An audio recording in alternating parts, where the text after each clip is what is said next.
Today, I just want to talk about what's coming into my head first. And the reason why I want to do so is because I am not in the right headspace. And the reason why I'm saying I'm not in the right headspace is because I used to get, I don't know if you guys have seen, I used to get a lot of panic attacks. And I'm having these mini versions of them, since, I think since grad school, but then undergrad school. But then, last year it was into a full-fledged panic attacks mode. Like, every 2 days or 4 days I used to get them anxiety attacks. But things have subsided because, now that, I've started getting things together, everything's okay. But although my stress levels are high, because I'm also into I've been doing, working a lot and, doing so many other things.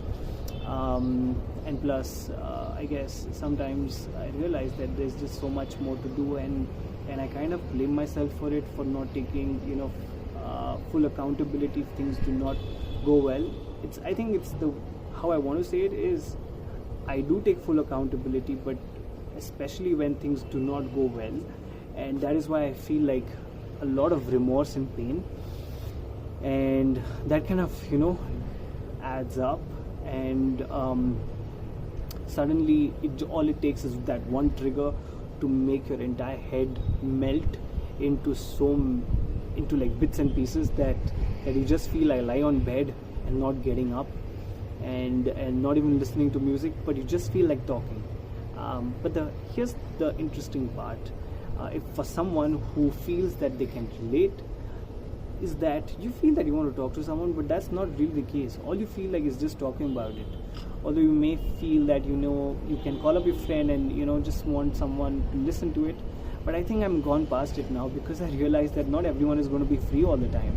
So I just have to find my own coping mechanism, and so I chose the next best thing, which guys start YouTube for, is use YouTube as a therapy session. Although the last time when I had gone for the only time I went for therapy sessions was twice, when I was in my worst possible condition, but I realized that the therapist needed therapist, so that's that. I realized that that's it, that's going to be my only experience with therapy, and it was fun experience, but I would love to talk about my therapist experience some other time.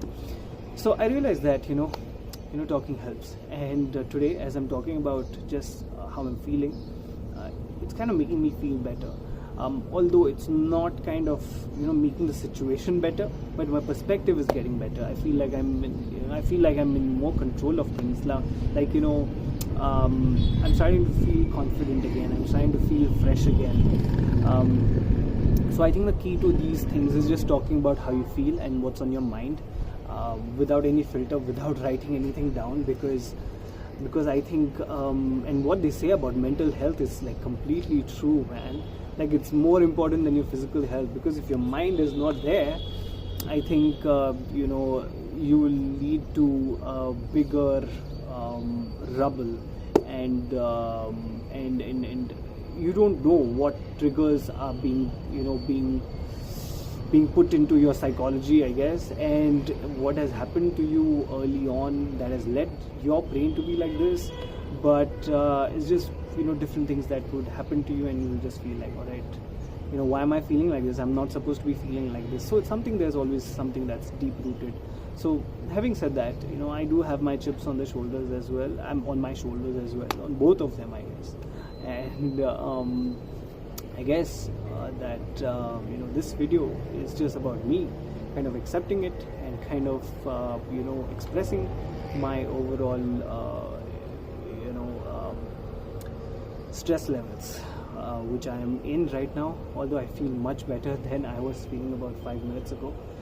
So it's enough, I guess. All you need is that 5 minutes, I guess. So if you're someone who's feeling something like this, I suggest you should just make a video of it, not to the world, but to yourself. I think it would help.